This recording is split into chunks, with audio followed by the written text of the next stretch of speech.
There we are. I think we're live. Yes, we are live. I am live with Nick Chertock. It is a pleasure to have you on. We had our first episode for about the last 45 minutes that we unfortunately didn't hit record for everybody. So that one will remain in the archives of our brains forever. We had a great talk, but we'll continue that discussion here today. Nick, thank you for coming on. It's going to be a lot of fun. Thanks for having me on, Pete. Appreciate it. Yeah, once you get me started on anything golf improvement, it's hard to stop me. So now, you are what I think Sasha coined the phrase. You are the you're one of the people. I'll call you the co-creator, for lack of a better term, co-creator of the Open Forum, which would be deemed, as Sasha said, the premier golf valuetainment event of the year, and that is held usually, well, this year again, as anyone looks at your website, it's going to be held Tuesday night of the PGA Show week.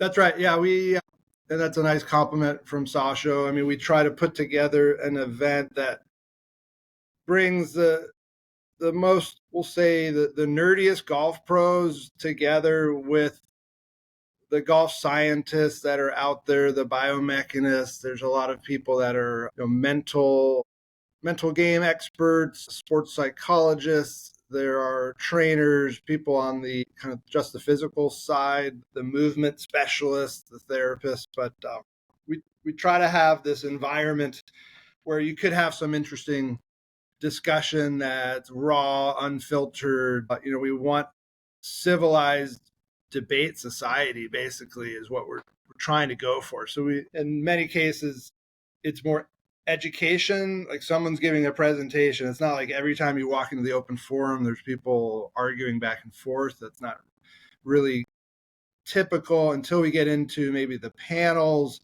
as the night progresses. The idea is let people open up and exchange ideas, and you might have someone from a long drive background sitting up on stage next to a PhD biomechanist, and then a golf coach in the mix as well. So it's going to be this year at the Hyatt on the first. We always do it Tuesday night after demo day. So it's essentially squeezed in between end of demo day and the beginning of the PGA show the next morning. We kind of carved out that spot about 15 years ago as this is what everyone's going to do Tuesday night who likes to talk golf improvement. Yeah, it's a perfect spot. It's the most enjoyable day at the show. Now, I'm not in merchandise or any of that. I did never like that side of the business when I get into, I was doing an assistant and all those things. So Tuesday for me is, you're like a kid in a candy store at the demo day. And then you get to go to Open Forum and you get to hear all these experts talk and throw ideas around. And, if people in between the whoever's coming up on stage, guys and girls have a chance to chit chat and throw ideas around, bounce them off. What do you think of this? Did you see that? So it's just a mind stimulating full day of full of that for me. And I'm sure a lot of people feel the same. And then it goes well into the night, which was kind of cool. Last year was my first year attending. So I had a blast. I loved it. I'm glad you enjoyed it. Yeah, we have in the past, it has gone as late as I think 1:15 in the morning, just because when you have an environment where you feel like, okay, everyone's here in town. I mean, we've from all over the country and the world. Yeah. Logistically, there's no other time of year that you could just pull this off. And so if everyone's here, like some people say, why do I want to go home? I mean, I'm just going to stay and listen. And sometimes it'll devolve toward the end of the night into like two people who won't agree, just continue on the same track. So it's not always pretty. And I tell people, just because it ends late, don't have that as a reason to not come, because you don't have to stay for any set percentage of the night. So if we start at 5 p.m. and you have a dinner at 8 and then you have nothing going on after that, I mean, you could stay listen to a presentation, go out, talk to people. There's a lot of networking, and we want people to talk about the topics that are kind of trending right now. The topics that I like are usually something golf biomechanics. I mean, that's always been the area that I have the most interest in, but there's a whole lot of other topics that we've covered at the Open Forum.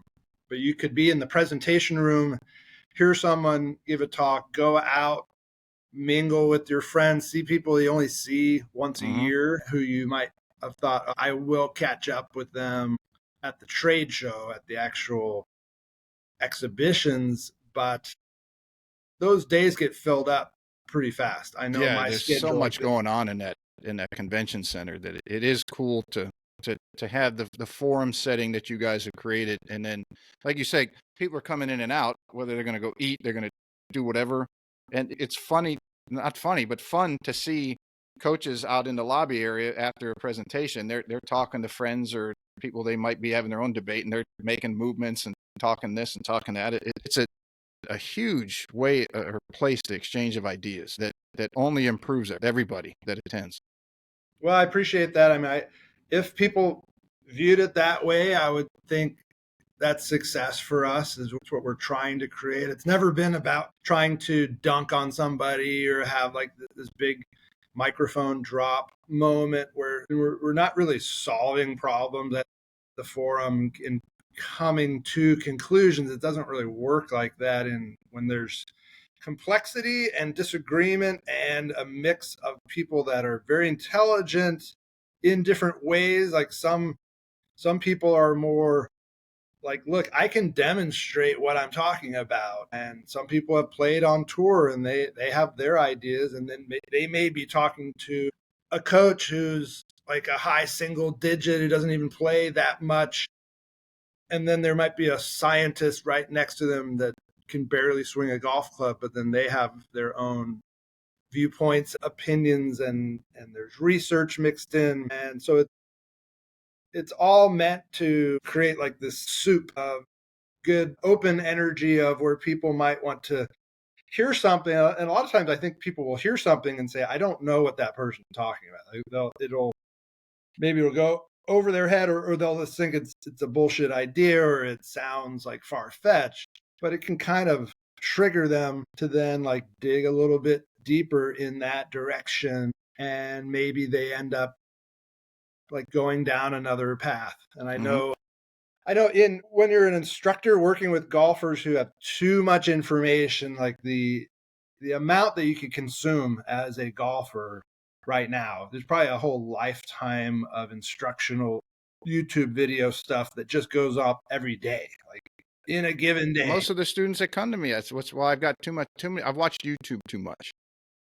It used to be I read too many issues of Golf Digest or Golf Magazine. I read too many articles, and now I'm on YouTube too much. I need you to help me simplify this and get me back on track. I'm going in 10 different directions and opposite theories, and I don't know what to do. My mind is just, bandwidth is way overblown. Yeah, I mean, we have difficulty filtering this amount of advice, and some of it seems like factual information, but it's actually someone's opinion. And when you take the typical person with pain, like not literal pain, but the amateur golfer, their pain is like, I'm not striking it the way I want to. So they're going to go out and try to find a solution to the pain. And everybody is there, especially if you show that you'll pay money for information and instruction. There's no lack of a party out there who's going to give you something new to think about. Like the open forum, if someone is of the mind of like, I already have too much information, there's already way too many debates out there, then they might not like it. It might not be for them. It's for the person who realizes like, yeah, we're in this crazy world where one morning I might wake up and question what I'm teaching. Like maybe what I've been telling people, maybe I'm going to change it. But everyone else in industry has to deal with that all the time. I mean, I'm a tax accountant. That's my day job. And I'm constantly having to think, maybe the way that I run my business needs a complete overhaul, or the way I've been explaining this one planning concept, or the rule. Maybe I'm wrong about it. And you just have to constantly be open to, I might have to tell someone that what I taught them 5 years ago, I don't teach that anymore. I think that's good. That's just the world we live in, and that technology obviously has touched every industry, from accounting to golf coaching to medical to real estate to, I mean, fill in the blank. And it's changing so rapidly because the people behind the scenes who are doing the studies and the testing and the research and development of all these industries are finding new, hopefully better, more efficient, improved ways to do it. if you're teaching the same thing that let's take coaching for example, since that's we're on the golf podcast and we're talking about open forum, but if someone's teaching all the same things that they were teaching 7 to 10 years ago, the chances of all that information being correct is probably not very high, just because we didn't have the information that we do now. Or even back it up further. If they're an old school teacher, I teach by feel, I teach by this. It's like, yeah, but you can't deny that force plates and TrackMans and the flight scopes and all these things, hack motion, and that they do make a contribution to the game. Whether you want to believe it or not, that you say, well, I don't need that. I'd look at ball laws and I'd look at ball flight and say, yeah, but you're leaving a lot on the table that your students are going to be benefit from. You're going to benefit as a coach because you're going to learn something. Even if you don't use it, you're going to benefit from it. So yeah, just I think Mike Adams even said it at the level he's at. If that somebody said at a seminar he was giving, he said, well, 10 years ago, you said something that contradicted what you're saying now. And he said, if I'm teaching the same thing I taught 10 years ago, then I'm not advancing. I'm not learning new things. But it's another reason that going to the open forum that I recommend to all the young coaches around here and assistants, if you get a chance at the show, you can get down there early, register. I mean, it's not expensive. Come on. I think on the website, it's $100. It's $100. Yeah, we've kept it the same price forever. I know there's other events out there where people are paying $600, $800 for something that is in theory similar because it's a series of talks. Although I don't think anyone is actually trying to do what we're doing with the audience interaction side. Although I've seen events happening now, sections are putting them on and they're calling them open forums, and we don't own that term. I know that's been around. I think American Express actually registered that open forum, because when I search, if I'm searching or getting Google alerts, I see a lot of Amex related stuff. So I don't think that we own it, but I think the sentiment is rather unique. None of us here have an agenda to either push our own ideas, and I'm from outside. I'm not a teacher, and I have plenty of opinions on a lot of different like subtopics of it, Mm-hmm. but there's so much that I don't know that you have to know to be a good golf pro, that I usually will try to just take a back seat and not get involved myself. But when you talk about like the example of, if I'm teaching the same thing I did 10 years ago, then something's wrong. So I know you hear about growth mindset a lot nowadays in personal development, of just being able to lower your ego enough to say, I want to be able to tell my students right now that I am giving you what I believe is right, and then have that willingness later on to say, I just didn't know what I know now. And so I can't be afraid now of being accused 10 years later of changing what I teach. Because if you respond logically, you would shut off any new ideas.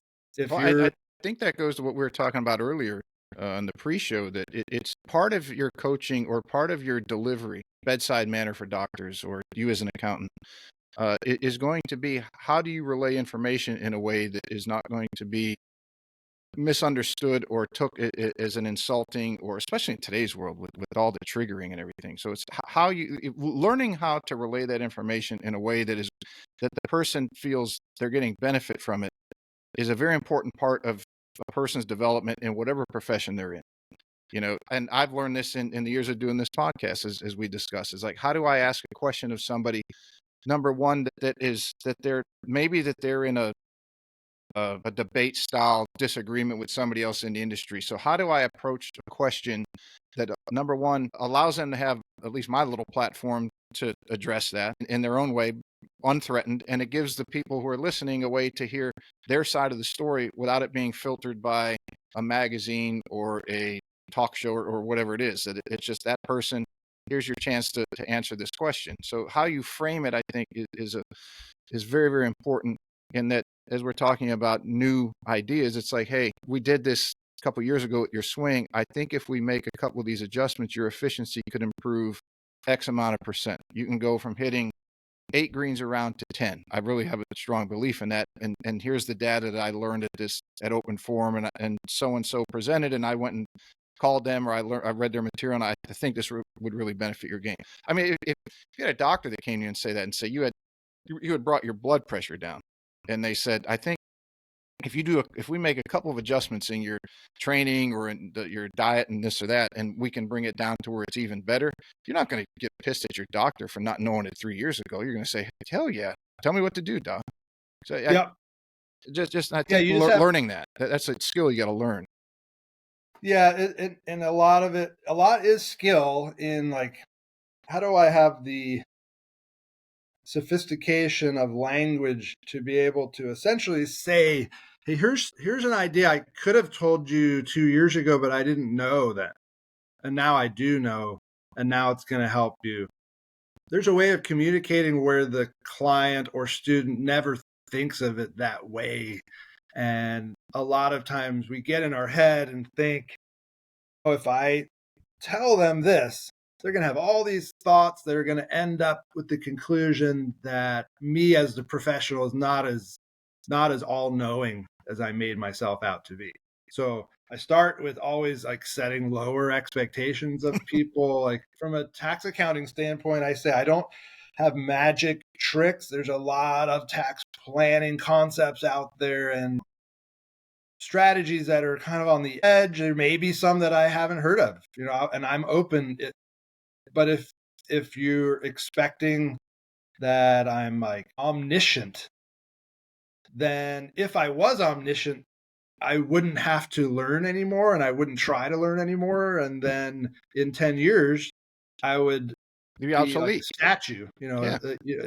It's something that it's a strange paradox that you have to be an expert. I always in the golf teacher forum, which is all this really started from these Facebook groups that I launched after I'd been doing video blogging for years about just golf improvement, my own struggle. Golf Progress was the name of my channel back 2007, 8, 9, 10, back in the early days, really early days.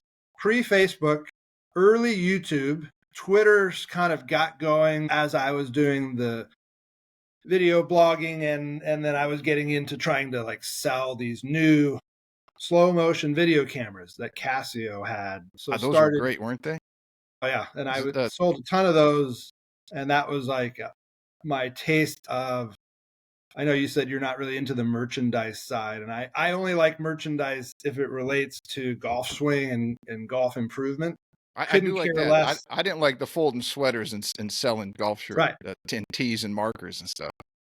Yeah, so I mean that's just two topics that would always come up in the forum. That you just mentioned, this idea of how is the golf pro profession still like combining these totally different roles of like hospitality and running a facility versus like teaching someone how to play the game better. To me, they're so different. When I started the forum, I didn't even really understand how many pros only taught like 2 lessons a week and were really more in the shop people. So then as I started to go to the PGA show, I started noticing there's kind of instruction obsessed, focused teachers. That's who I wanted to connect with and build a network of. And then there were people that were more in the golf business, operators, managing the tee sheet, the pro shop, the green grass stuff, which is great. I mean, I love to go to a golf course. I love to play. I'd love to be a member of a high-end club someday. But as far as like my interest is not really in that side. It's just anything to do with people getting better. But the other thing you brought up that I want to touch on is a teaching professional and balancing the ego and then a willingness to learn at the same time. Yeah, like a teeter-totter. To be a teaching pro, you have to have a certain amount of ego because you're standing on the range basically announcing to everyone, like this game that we all struggle with, that is like witchcraft to most people. I'm not only good enough that I'll hit balls in front of you, I'll actually put my shingle out and collect money to tell you how to do it better. So already like this person has to have a lot of self-belief in their knowledge, their ability. So when you take a population of those people, what percentage of them are actually going to also be open to that they're completely wrong in almost everything that they think, and that they made people better because the student didn't take their advice. They gave them bad advice. It wasn't taken. Student got better in the process. Teacher is going to say, my advice led to this outcome. So it's really hard to remove ourselves, no matter what we do for a living, from this idea of like, any success of the student was from this thing that I told them to do, and they did it. You got to recognize that maybe what they heard from you isn't even what you said, and they didn't do what you talked about doing. You But just some happened to get change better. happened. I think the more we're open to learning, the more we can think of it almost like an alien who would come down and say, yeah, I've observed, I've stood here and watched you humans play this game for, I watched 10 million swings. And so like, I can retroactively explain why you were able to make that change. And I think that would help instruction, because then you'd have, and I think we're going to have really cool technology coming in the next 10 years that will essentially tell you, based on what you did to the handle of the club, like, okay, you pulled too long in this direction, and then you pulled too hard in this direction at this time. And I think that's going to make instruction a whole lot easier when we can start getting at like the true root of what we do, which we try to diagnose through these other measurements that have been taken after the fact. Like kinematics, the motion that you're seeing, well, that was driven by forces that were created. And that's actually what you would have to get someone to change if you want them to get different motion. So I know I just did 5 topics back to back there. So sorry if I Well, messed up your interview. the one common denominator that you're right. It is as you watch a coach's career over time, that it seems like they do have this search for knowledge, and then the ego gets a little bit big, and then they might get knocked down a little bit at an open forum or at a debate somewhere else that a section has, or another coach that maybe has more information on a particular topic that they do, and then they go and get more information. They go back to what they started with, and then they gather more, and then they get some more success, and they maybe so it's this constant back and forth. But as across the board, as I've had so many coaches on, and people who disagree to a large extent on whatever theory or science or fill in the blank topic, but the one common denominator that every single coach has is they all start out with wanting to help people improve their game. And the coaches that you see who have they have very good knowledge, they have very good businesses, they have everything seems to be going right. I think that the common denominator is they didn't ever give up that desire, that their beacon has always been the desire to help a person improve. And yes, there are going to be ebbs and flows, and maybe their ego gets a little big, but I think they always keep it in check because their number one goal has not ever shifted from, I need to help people get better. And that's my purpose here on this planet or at this position. And they don't let the ego or the lack of education get in the way. They identify early on, hey, I need to go learn more about putting, or I need to go learn more about the forces taking place either on the grip or in the ground or what have you. And they continue to do it a little bit every day or every week or every year. They're identifying something to get better at so that they can be of more value to people who are coming to them. I think it's the people who get maybe caught up in, well, I worked really hard at this and I sacrificed time from my family and I spent all this time in the last 2 or 3 years learning about this, and I'm right and I'm going to prove everybody wrong. I'm going to reinvent the wheel. It's like golf's been around a long time. There's a few things that have to happen in the golf swing. How you get there really doesn't make any difference. And if these things happen, then someone's going to play pretty well. And you did good work. No one's going to. Well, some people might debate it. For the most part, most coaches aren't going to knock you for it, but it doesn't give you the right for your ego to be bigger and tell someone else that their theories are completely wrong when they might have their own validation for what those theories are. Yeah, I mean, I try to ride in the middle between I don't want to side with someone who just bashes other people's ideas like you see it on Instagram.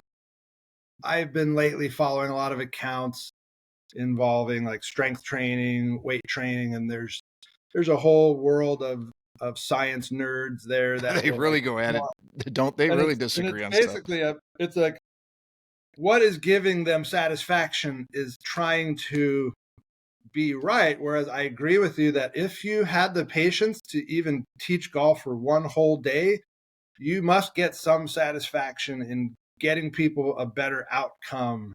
And so if you hang your hat on that, then you never feel like you have anything to lose by going and having a discussion with someone that could end up changing how you go about making people better at the game, because your end payoff is that daily witnessing them like hit the ball first when they've been chunking the ball for 3 months and having that like that drive you versus if you really thought of it as a business, you'd go in, be a golf instructor and learn very little about the swing and just learn about marketing, learn about email follow up and like how to create lead magnets and be just in front of everyone. Whether you're any good at teaching at all would be so far down the list of priorities. It'd be more like how many emails are you sending and text messages a day? So very few golf pros that I know care to talk about like their marketing at all. So I know what drives you is not making as much money as possible. What drives you is that getting to experience seeing people get better and doing it the way you want to, not. It's a dopamine hit or addiction for a coach that it's something in their DNA. And so whether somebody across the spectrum of coaches out there don't agree on let's say their physics or their biomechanics are complete odds at one another. To me, it's still amazing that someone could look at a science and they interpret it completely differently, but it happens. The same way people look at art differently and they could feel complete opposite of it. But they all have that feel good when whoever's in front of them who came to them with a problem and they help them remedy that problem, not only remedy it, but improve upon it and get it almost as much enjoyment from hearing that person come back a week or two later and say, I broke 100 for the first time, or I got that scholarship we've been working on for 3 years. They get a lot of joy in that, like a proud parent would get a feel good about that. What amazes me is the patience of golf pros. Like I've tried teaching my own kids a little bit, and I realized about 20 minutes in, I could never do this. But then you start seeing other personalities that might be not so fun to teach, like the person who won't really listen to you and just talks over you or has really high expectations how quickly they're going to improve, or the CEO type guy who's just like Hard super driver. brash and has never been told, no one's told them anything in 10 years. And now they're running into you who are going to try to tell them that like the way you're taking the club back needs to completely change, Mr. Chief of the head of the board of the directors of a corporation. And so the ability to handle different personalities, especially if you work at a private club, like all the members, all these people around you that could cost you your job if you screw up and like upset one of them, not even your own students, just people that you interact with. So I'm glad that I just kind of do this as a hobby, like bringing the instructors together. Business side, I'm interested in the golf improvement world, but you would never catch me trying to be a coach. I don't have that, whatever that DNA is that lets you do that for 8 hours with all these different golfers. I know I don't have that. So I admire that. What was the where's the genesis of the idea? Like you said, you back years ago, you had your own YouTube page, and you had, when Facebook came along, you had some groups. Was there an aha moment that you said, "Hey, I want to do this open forum thing," or was there a group of you sitting around or talking about it, or how did the idea of open forum come about? Yeah, I remember it pretty clearly.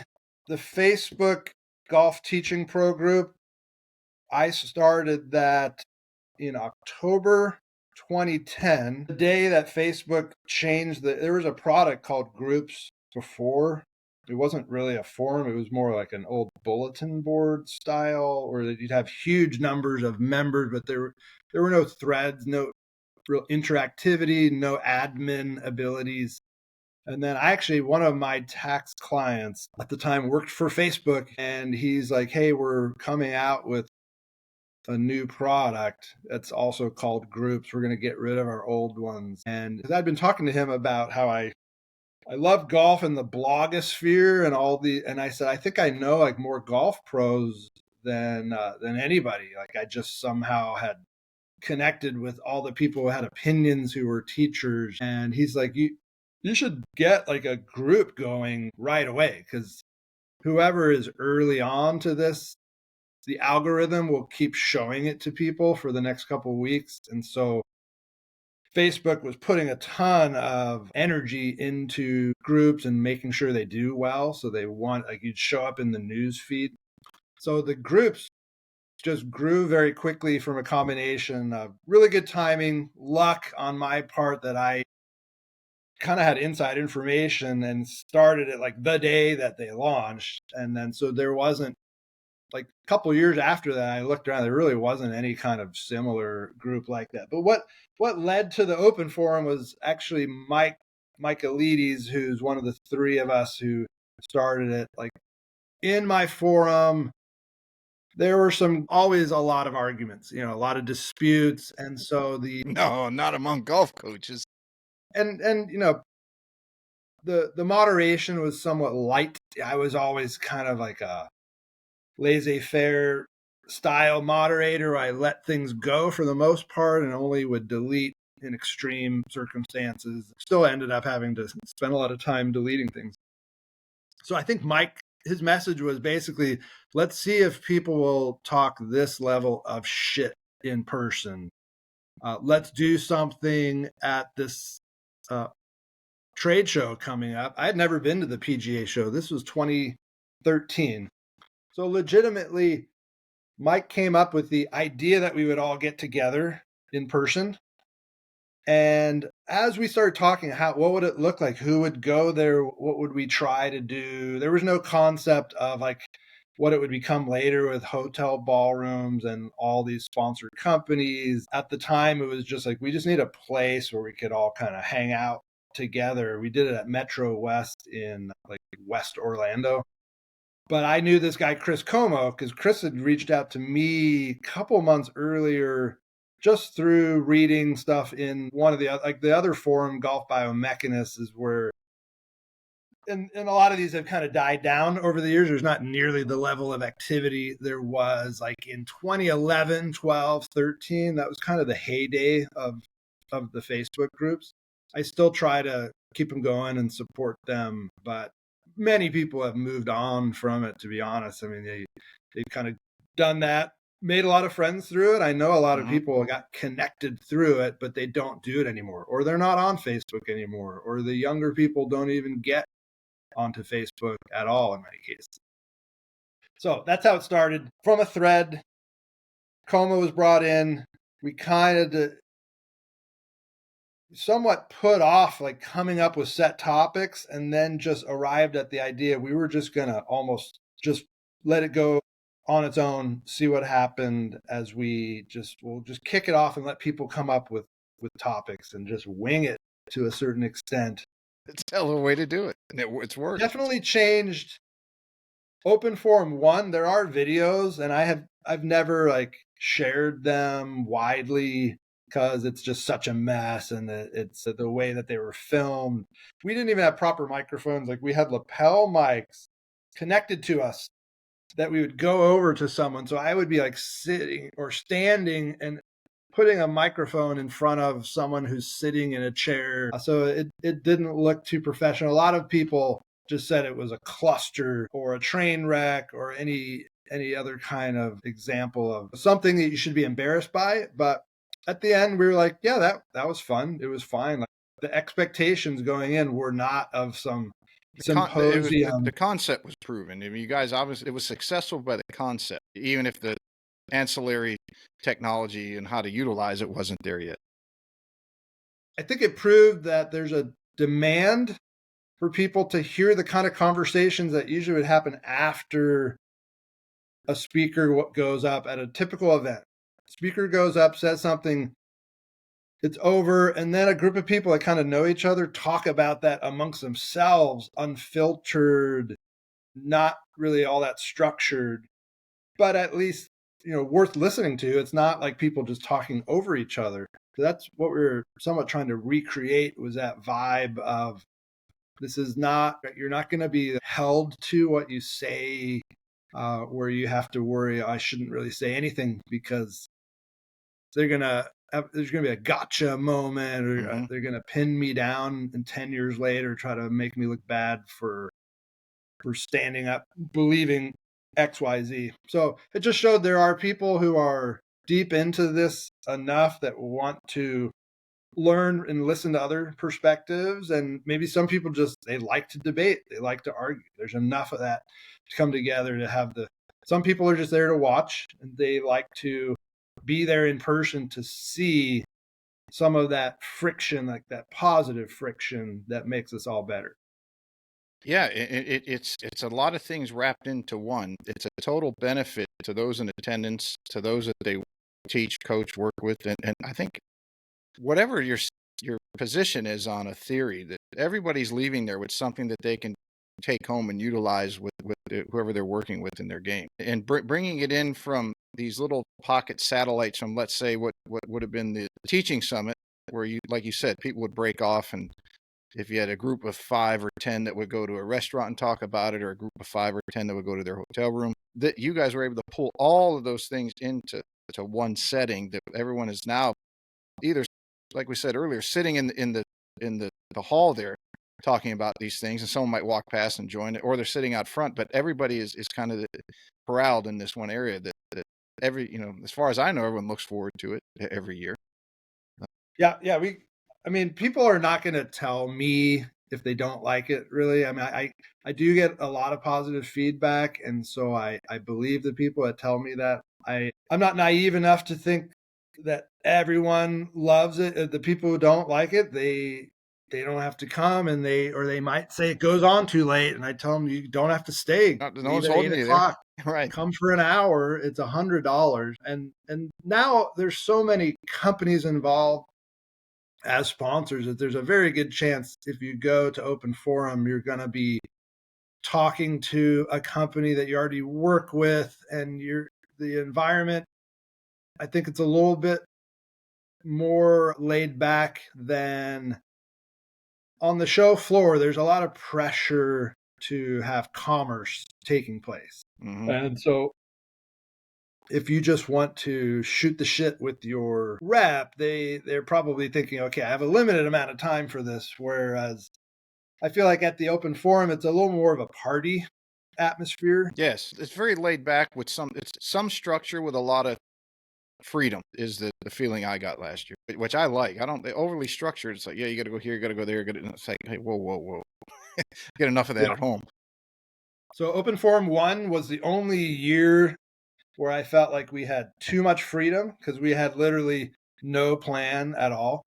And then we started instituting, creating segments. So Open Forum 2, I think I remember all of them, but Open Forum 2, I know for sure, was 4 golf biomechanists presented 30 minutes each in a row.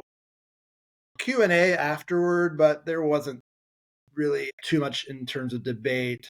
And I think the 4, it was Mike Duffy, Phil Cheatham, Rob Neal, Sasha. I think that was the order that they went. And they each had some research they were presenting. It was our first time basically saying, like, we're really into golf biomechanics. Because the first Open Forum, it was just whatever anybody wanted to bring up. And so it was a lot of TrackMan, like for the last hour, is kind of like the pro TrackMan versus anti launch monitor, because there was still a time, it was early enough, there were people who basically have the position of, I'm not getting a launch monitor. And so I want to defend a position that this is hurting the experience for a student. Now they have their pro like behind a computer. It's not personal, or I can tell all the numbers that TrackMan can give you just by watching or listening to someone hit golf balls, which I think most people have realized by now that is physically impossible. But that Open Forum 2 was the first year we kind of came out for like science forward, where you had the first 2 hours. So I think there were a bunch of golf pros that didn't like that. I mean, they said there's too much biomechanics. I don't really care about that. And Little did they over, know that's where the entire industry was headed. yeah, no one had. I mean, I don't remember if Swing Catalyst was around in year 2. I feel like they were, but I wasn't really tuned into all the companies and who would eventually sponsor the forum. I mean, we had a couple CEOs, a couple people I knew personally who had golf companies that helped sponsor the second one. And then so we had the 4 biomechanists go, and then we had these 2 panels that were each really big, way more people than we should have had. And it was just kind of like, hey, let's do, I don't even think if we had a set topic on them, like one versus the other. I think we might have had first topic was first panel. There was a portion of it, it was like, what would you do? Or you show videos, which I always like doing this, hearing how different coaches would approach a different problem that they might just be able to see from a video. So I remember Open Forum 2, there was Tyler Farrell was on that panel talking with Scott Cowks, and in the same discussion, I think EA Tischler was up there, and they were like trying to demonstrate certain approaches that they would take in trying to like fix this thing that was on the video that everybody could see. So that was the first moment probably where there was some real interactivity. And then most of the rest of the forums were like, there's things that I don't want to really see at the Open Forum if I can avoid it, because I feel like you can get it everywhere else or it's just a waste. So just people telling stories that involve famous golfers, like I can't stand that when I hear it start and I realize, okay, it's going to eat 5 minutes into our night of someone talking about the fact that they were around Phil Mickelson. Mm-hmm. And I used to hate that as a golf student when the pro would kind of just burn time telling me a story that to make himself sound good. So like aimless stories that don't involve any kind of topic, really, I like to stay away from. Just back patting, like just gushing over each other and how great our careers have all been. Like the audience doesn't really care to hear that. Or just like naming names of people, saying like who are the, like that's what you get in an award ceremony, like a sports team, where basically it's a feel good thing and we're all celebrating each other. Yeah, give us something. Give us some goods. We don't need to hear stories and fluff. We want your expertise. Exactly. We want your knowledge. We want your research. What you've done. Tell us. So Just I jump call that right the in. meat. Like how much meat do we have in our event? We can't really plan it very well. We don't know what people are going to decide to say. Like the best meat is really someone from the audience bringing up a really good counterpoint to maybe something that was said on stage. And then you can hear people discuss that and go down a path that could not have been scripted. Mm-hmm. So it's totally not up to us. All we can do is like create an environment to foster that sort of communication and try to like bring topics to the table that are current. It doesn't make sense to bring up something everyone agrees with, and it doesn't make sense to bring up something that no one cares about. So we're always having to thread that needle. It's got to be, what I've heard before is people want to hear things that like challenge certain beliefs they have, but like they strongly challenge them, but not their most strongly held beliefs, because then they won't listen at all. So you have to somehow get them like, oh, okay, I hear something that might make me rethink the thing I believe, that I'm actually open to changing my mind on. So getting people in the room who are more open-minded is the first step. And I think we've made it pretty clear what the event's about, to attract that type of person who likes to hear some things that might shake up how they thought about a topic. Yeah, there's there was the talk last year that it was towards the end of one of the panels or one of the discussions, and it came up because Fawcett was one of the last ones he was in the audience because I was sitting right next to the microphone when Chris gave it to him, And it was something about, I remember Scott saying there was something about they've done testing on Navy SEALs where it was replicating tournament-like or round-like conditions on the practice tee. How do you replicate that? And Scott is more that gets into the block versus the variable versus the different types of practice. And Scott was arguing that from the audience, nothing again. I mean, it wasn't arguing. He was just bringing up a point that they try to do that with Navy SEALs, replicate, but you just can't replicate a life and death situation. So you can't replicate hitting a 5-iron your carry distance to an island type green and with bunkers on the other side of the, water on one side, bunkers on the other. You're not going to be really be able to replicate that on the range or in the circumstance you're in. So that topics like that, you guys have fostered the growth of that. So no matter what the topic is, and that's kind of the next question I had is, how do you determine, obviously determining who to invite is going to be tied into what you're seeing across social media nowadays. I would have to imagine it's easier to identify what those topics are than it was 10, 12 years ago. How are you going about identifying what might be give the most potential for those discussions to happen? Like, how do you figure out who you're going to invite and what the topic's going to be so that can eventually be what it is, where there's very positive debate going back and forth? It's a process between Chris and I, where I'm always looking at what are like the hot topics that aren't boring by now and haven't gotten old, or a twist on it so that it's not just like shallowing. Is it good or is it not good? It's a little bit more nuanced, and trying to interrelate something like, well, if we're looking at wrist angles, I don't need to have like a huge topic just on that. But if they were talking about how that might interact with ground reaction force, or seeing patterns where we're able to kind of cross germinate between different subject matter. So that tends to be something that we like more. There's no formula to it. We don't plan very early. Once I start planning the event with Chris, it's kind of all consuming until the event happens. And first of all, I'm busy with my work until October 15th every year. And then I need several weeks to decompress. And then the holidays come in. So really it's like mid-December that we start figuring out.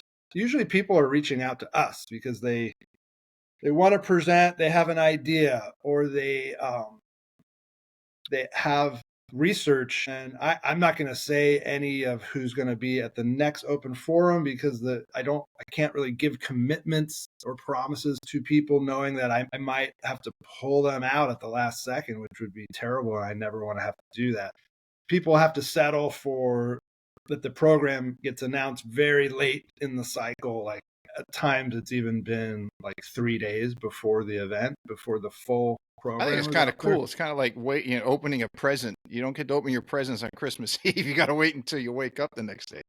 That's good spin for me. Yeah. Others would just say he procrastinates on putting the program out or getting everyone together. But we have to be able to call audibles at the end. Sometimes we plan, last year, we thought there'd be a sports box thing with Dana Dahlquist doing a lot of live instruction. And then he got held up in San Diego with a player who needed him. That. So we lost that. So we're always having to be able to pivot.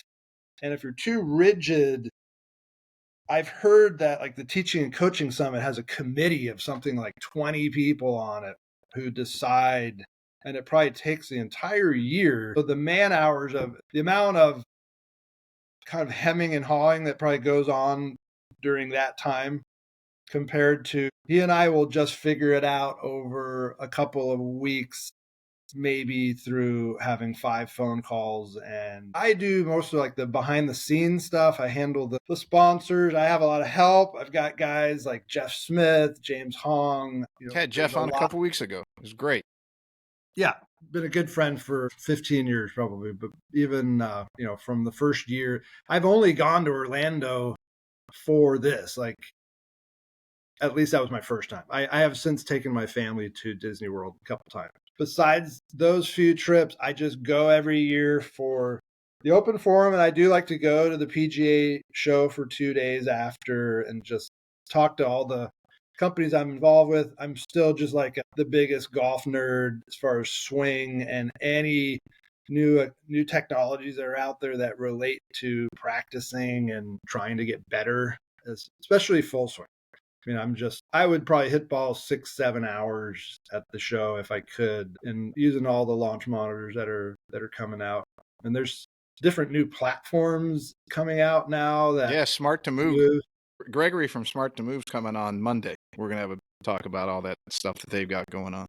Yeah, I'd be interested. I know they've got their wireless product, which is really great to be able to take it out to the real environment. Because you brought up a couple topics that I think, I don't know if we'll address them in this open forum, but just this new trend of people practicing indoors. Mm-hmm. I think it's exploding. All these indoor facilities. I love to do it. It's this lab environment. But I do notice when I get out on the golf course, I'm completely just ruined. Like I almost don't even know where to aim. Like my stance feels terrible compared to what I've gotten used to. And so it's much bigger jump than like range to course. And so figuring out ways of making that situation better, I think is like a big topic for golf over the next 10 years. So I think some of it is going to be from products that create variability in the stance. And so something that moves around, I don't know. There are some times where I've signed NDAs with companies, so I can't get too specific, but there's things definitely coming out, and you'll probably see some of that at open forum, possibly even up there on stage being used. But you must, with your students, talk to people who say, man, I was in the TrackMan Bay and I was on the range setting and I had a target out there 160 and I hit 50 balls and I hit that green 40 times with my 7-iron. And now I get out on the course and I have zero confidence with that same club that I'm even going to make solid contact. So I think the footing, the change in footing between flat mat and actual golf course is so drastic and has such an impact on how you feel at address and how it makes you align and then how it makes you perceive the target. And then the minute you think, oh, I'm actually set up right, but I feel like I'm aimed way to the right, so I better adjust for that. But then there's another part of your brain that probably notices that as you're swinging, and then you've got like these internal conflicts. You get into the balancing of the ears. I mean, one of the main functions of your brain is to keep your body upright. And if you start getting an uneven lies, you practice it on a flat surface that's perfect lie and everything, you're going to obviously be very good at that. And as soon as you throw a monkey wrench into it of an uneven lie, uphill, downhill, side hill, whichever direction, your body is now kiltered out of a balance that was set from you hitting out of a bay.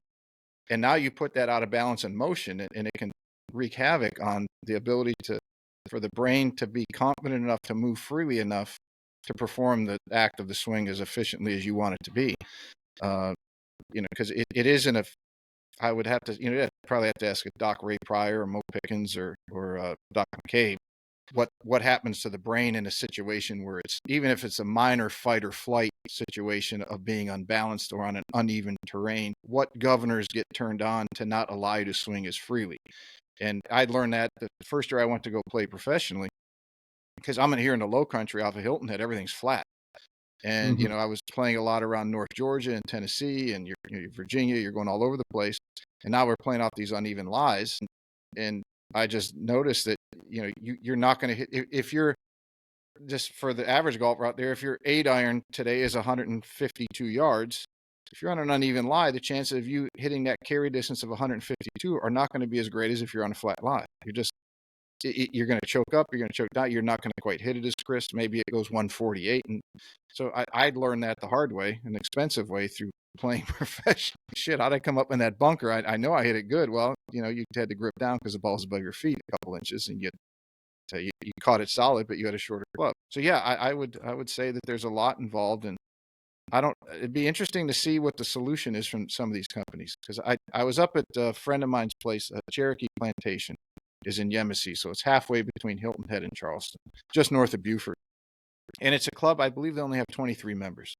It's about $3.5 million buy-in. And at the end of the year, they divide up the cost of the facility, which is mostly hunting and fishing. It's about 7,000 acre plantation, and golf is like third on the list. At the end of the year, they divide it by 23 and they send you a bill. So if it's 23 million, here's $1 million bill for you. But he was showing me because I had not been there. And it's usually, I don't think it's that high. Just I had that for easy math in my own head, but I think it's usually the third or fourth club for a lot of the members. It's not even the main club. But he was showing us, because I had not been there in 10 or 15 years, even though he's an hour away. But they had an adjustable putting surface, the one that has that you can see the brake when you turn the lights on and everything. And my brother was with us. My brother works for Cobra, and he's very good friends with Bernie Najar. And I think, is this Putt View? Yes, I think so. And it's indoors. The floor is adjustable, so you can make any left, right, uphill, downhill, whatever you want to. And I think Bernie mentioned that one of the issues that he's had with that is the I'll call it AstroTurf that they put on it. For it could be some new term now. I grew up in the 80s. To me, it's AstroTurf. That as you adjusted and twisted that over time, it would stretch like any carpet would, and it would get little ridges in it. So that's going to be something I'm sure that those companies that build those are going to address in the future. Yeah, that's kind of one of the product differentiators between one product and another. I know that one issue comes up as, okay, our product has none of that because it's like a one-piece construction. Mm-hmm. And somehow the surface rolls at like a 12 on the stimp meter, and it's quick, but it's flat. It's like if you play pool, you just give me something level and flat and I'll be happy. So if you've got bunched up fabric, it could defeats the whole purpose of this giant investment that you've made. But when you talk about how to deal with this issue of going from the lab to outside, from the context of open forum and how a discussion would happen, I just want to prevent the easy answer as the conclusion, which is practicing indoors, just don't do it. It's not real. And that's what happens if you teach outside and your mindset is, this is the place to learn to play. You start saying things like, oh, if you teach indoors, this used to happen all the time in the early days of the forums. Like a green grass instructor would just say, anyone who teaches indoors is not a real teacher. Boom, microphone drop.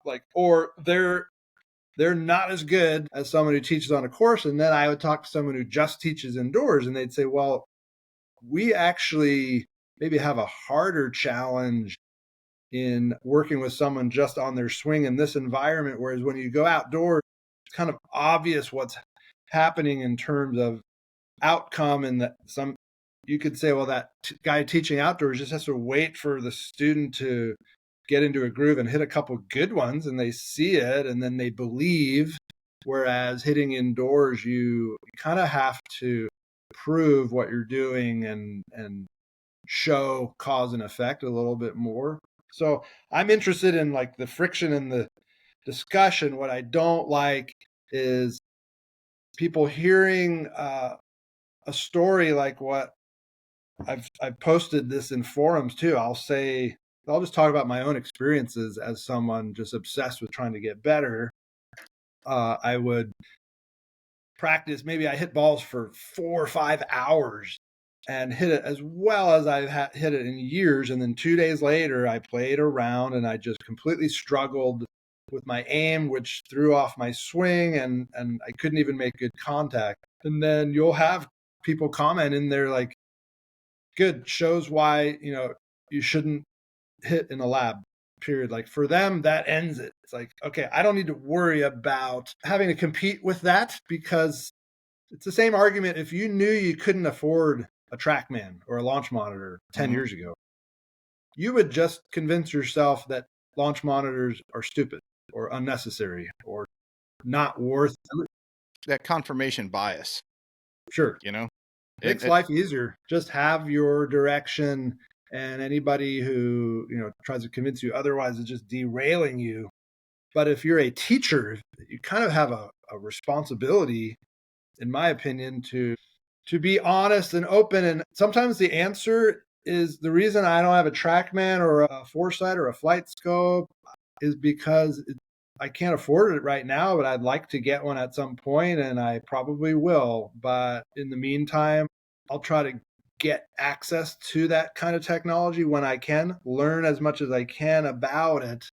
And worst case, we're doing lessons with no launch monitor at all, but I'm not going to take this false position that the thing that I can't afford is therefore not beneficial. Mm-hmm. Even like trying to suppress information about it from getting to your students. So that I think that goes back to what you talked about earlier, where you get ego involved to where if somebody doesn't think that they need something, then they're just going to say, we don't need that or it doesn't work. Well, that's an admission of either a misunderstanding or you're ill-educated on what the benefits of that could be. Because if you're going to be a very good teacher, that from what I've seen, some of the best, and if I look at myself from now to 10 years ago or 20 years ago, I roll my eyes like, God, how did I tell that person to do that? But you learn, and it's if understanding what medicine to give somebody at a particular point in time is going something that's very valuable to people. And that medicine could be, well, you've been in the gym, you've been working on your speed. It's not so much your swing. I can identify something. You're now overriding your shafts. In other words, your shafts are too weak. So let's look at getting your shafts stronger. Or if it's a kid, ask their parent, has he grown? Has he outgrown or she outgrown their pants or their shoes? Well, yeah, they're an inch and a half taller than they were 6 months ago. Okay, well, let's look at the clubs. It might not be the swing. Or let's send them to a Ben Shear or a Dan Hellman or 18 Strong Pellizzaro, because now their coordination might be off and now they grew and their muscular structure has to catch up to their body structure. So it's like, how do you identify all those things? And just to sit there and say, well, TrackMan's no good because I don't have one, and I can't. You're just pissed maybe at the world because you don't have one, and saying it doesn't work. No, that's not the case. If we all have constraints. If you're going to be a great teacher, you have to know why they're not improving, not just say that's bullshit. Don't go do that. Yeah, I think what ends up happening is someone might be on one extreme of being closed off to new stuff, new technology, new ideas, certifications. They're not open to learning, which isn't a good place to be, but you could run a very good business that way. Then there's the opposite extreme of like everything looks like a good idea. Every product seems like something they should have. They have every training aid. I mean, this is basically someone like me who's overly open and allows themselves to be inundated with so much new stuff that they have no like compass of where we have to have some limits on this. Like you can't, one pro is not going to have 20 different launch monitors. They're going to have to make the choice. And for some people, they don't have one because they can't decide right now of what to get. And they want to be able to hear honest interaction about products so that they can decide based on that instead of just commercials. And so Open Forum is kind of applying that desire for authentic commentary is not just for the products, it's also for the ideas and the philosophies. Like, I don't want my philosophy just pitched and sold to me. I want to hear like an open exchange where I can eavesdrop between people who don't have an axe to grind. They're not really going to benefit by persuading me one way or the other. They're doing it for the spirit of all of us trying to know better about how to do this. But when you talk about equipment and the certifications that are out there, I think a big trend that we're seeing is the opposite of the person who doesn't want any of it. It's the person who buys a product, doesn't take the time to learn it, know how to use it. They're so excited for the, we all get a kick out of buying something. There's dopamine rush just from. It's just fun to do. New. Just any, it's like shopping as your medicine. But if people are buying products and then they come onto one of these other forums that I run where you can sell, like I call it Golf High Performance Marketplace. So people buy a tool, don't learn to use it, hardly get their students on it, and then they conclude that they don't like it and it doesn't really work when they've never even given it a chance, and they're probably selling it because they're on to want to buy a new thing. So there's the kind of shiny object syndrome that can apply to merchandise that a pro might want to buy, and ideas of how to teach so that they're reading and absorbing so much of this theoretical information that they really don't dedicate much time into like building their teaching business and having it organized and doing any kind of marketing at all. So like there's the information junkie end of the spectrum, which I would think you would want to avoid as a pro. Otherwise, you can't feed your family if you're not No kidding. limiting it to some degree. Part of the show is my idea for this show was, as we talked earlier, was to give somebody a platform to and long. I've always done long form. I did not ever want to do short form because one, I can't ask someone like you who's got 12 to 15 years of building open form to what it is today. I can't say, Nick, I can only have 20 minutes or 30 minutes. We're going to cram all 12 years of this into it. Doesn't give us the freedom to go off on tangents like we've probably done a few times. People are saying, what the hell are you guys talking about? But also to give somebody the ability who might be a little bit controversial to some, the ability to explain their position. And probably the more glaring one of that comes to mind is when Scott Fawcett was on. He's been on a couple of times. The second time he came on, and obviously he's a very big block practice guy, and then you have the argument on the other side, you need variability. And we discussed, and this is where I think allowing him to have a long form or have a long form discussion with him helped at least some people better understand it.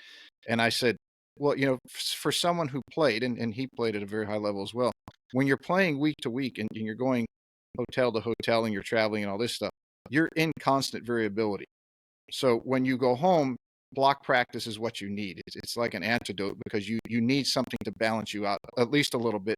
I'm not someone out there, so you don't need to have full balance in golf. I said no, but to balance you out a little bit, you can't always have the variability. You never get a chance to practice certain things. But if you take Mr. and Mrs. Haverkamp, who are always playing or hitting balls in the range, it's as you described, and they can hit it fairly well for their skill level. But then they go to the range, they don't know how to cross that chasm of taking a mindset of hitting off everything flat in perfect conditions out to where everything is constantly, there's variables coming at them nonstop. So I said, it would depend on what someone is usually doing, and then what do they need to help their game progress. So it might be they need more variability. It might mean they need more block. It's just, how do you figure out which one it is?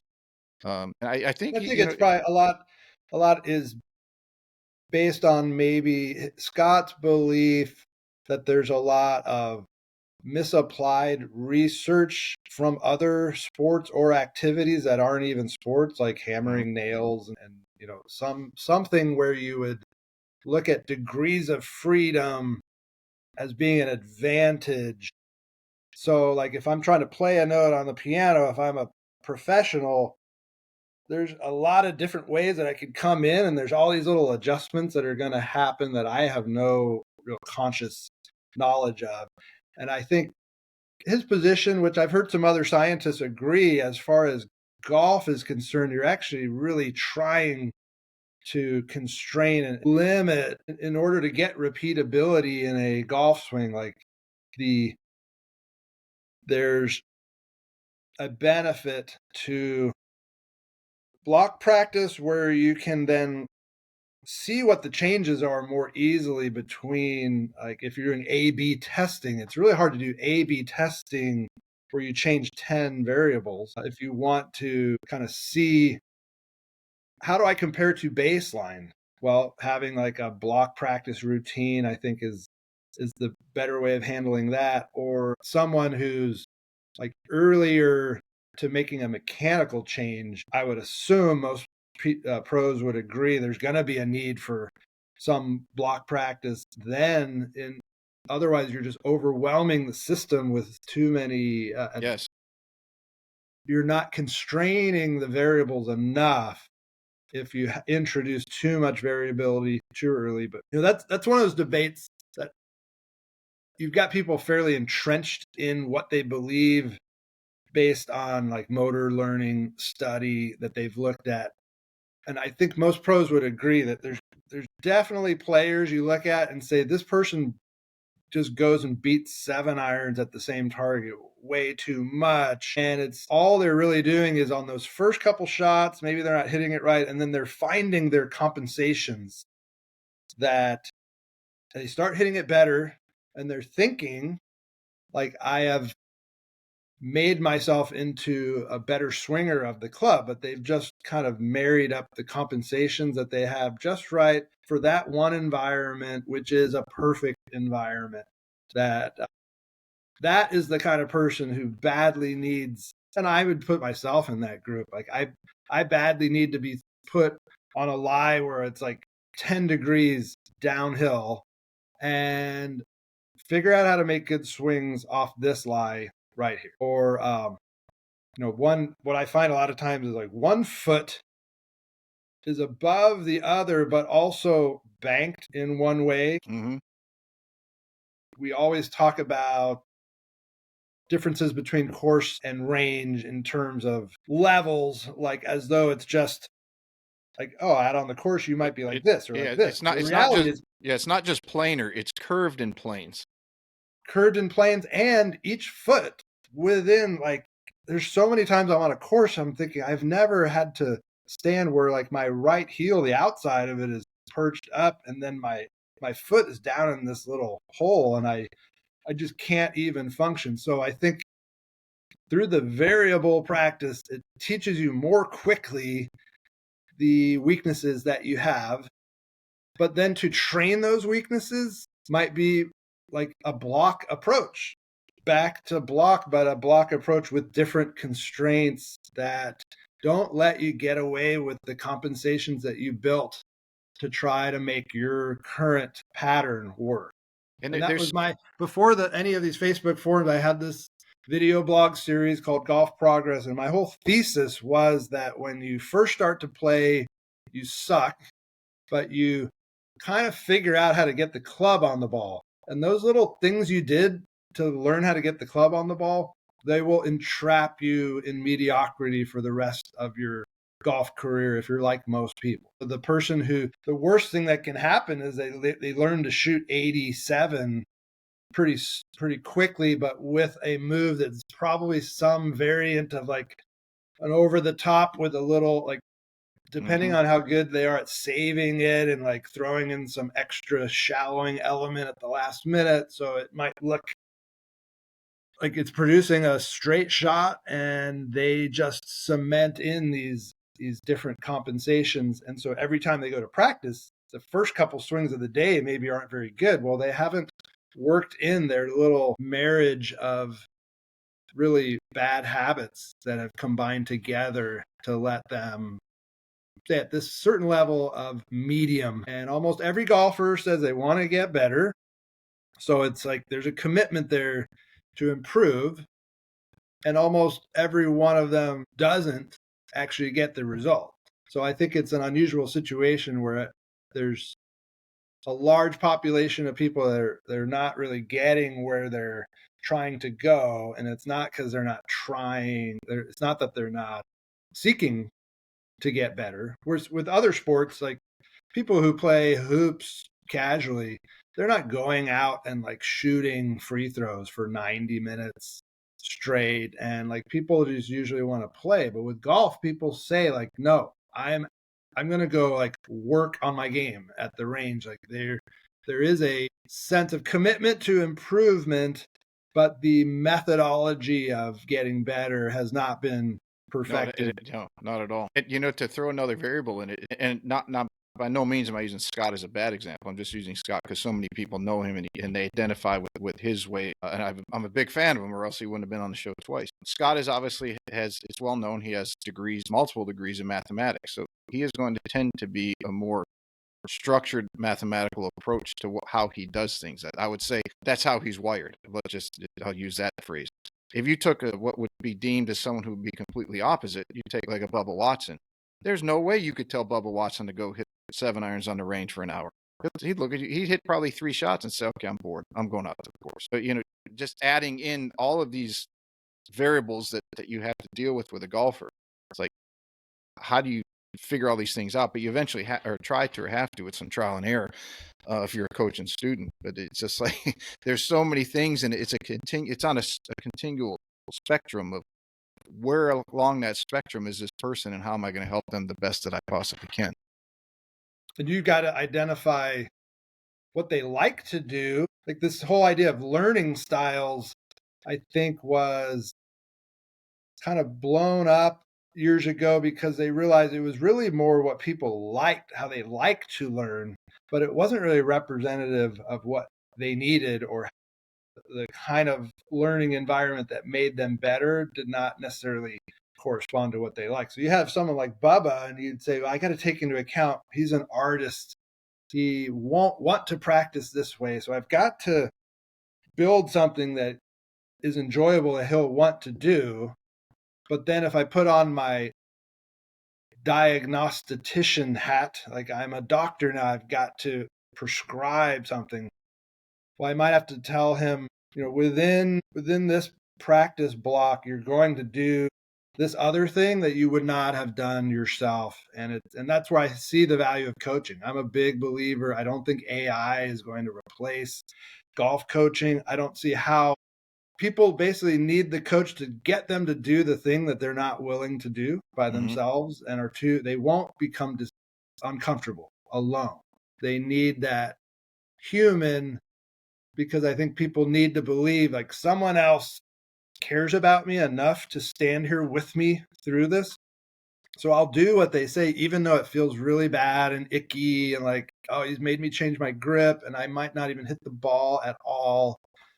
How is AI piece of software going to get you in that mindset of like, oh, I've got to make sure I don't let down the AI. I think a lot of people don't want to like let down their coach who is there, like, yeah, they're invested almost as much as the player. If you look at before Butch Harmon, more or less, I think he's kind of retired now. He probably works with who he wants to when he wants to. But when he was working with Ricky Fowler and he was working with Phil Mickelson, one of the things that through the course of his experience, he knew how to do it, and he knew better than anybody how to get guys to peak at the right times. And you would listen to interviews, like when Phil won the Players Championship, and that week, I remember the Golf Channel was interviewing Butch, and Butch is like, "Oh, he's never hit it better. We've been working up to this point, and we were on the range yesterday, and I'm telling him how he's got it down. He's hitting it great." And it's to your point, it's the coach as much the personal human aspect of getting them to believe in themselves.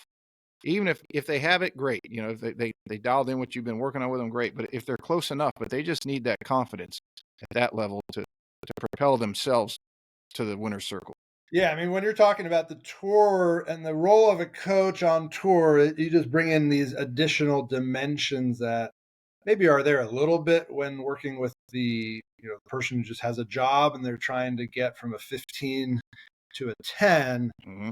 But I think universally there's this idea that some people, and maybe it's just charisma, but there are people who I remember, like football coaches in high school, where, man, if the coach said like anything remotely complimentary to these players, they just like held on to that for their whole life. Like, they never forgot about that. So the connection where you can make someone believe you really care about them and that they could do more than they think they could do. Mm-hmm.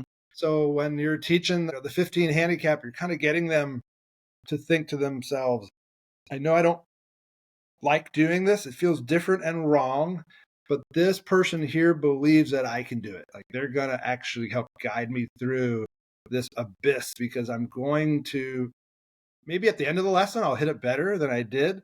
But I believe at some point in there, you're going to drop down and it's going to feel worse than it did before. And your brain's going to be like, stop. Why are we doing this? You know how to hit a golf ball, but just go back to the way that we figured it out when we went from shooting 150 to shooting 90.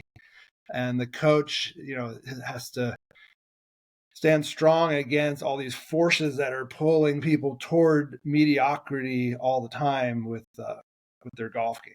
Yeah, I think that, and that's where you can have coaches that are looking at the same swing. You could take two world-class coaches look at the same swing and have different paths on how to get that person to go from 90 to down to 80.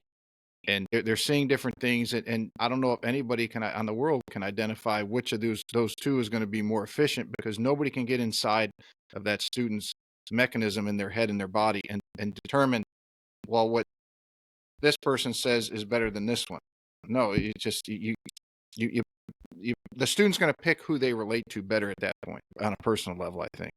As a one might be right, another one wrong, but they're both so good, they're going to get better, as you said earlier. Just going through swinging, they're going to improve. But it's to a point. I don't know. It would be nice that if we did get there, that everyone could say, here's a body scan, here's a brain scan, here's all these scans that we can do. Like a DEXA scan can tell you how much muscle or fat you have, and here's what we have, and now we know exactly how to teach you. That'd be pretty impressive.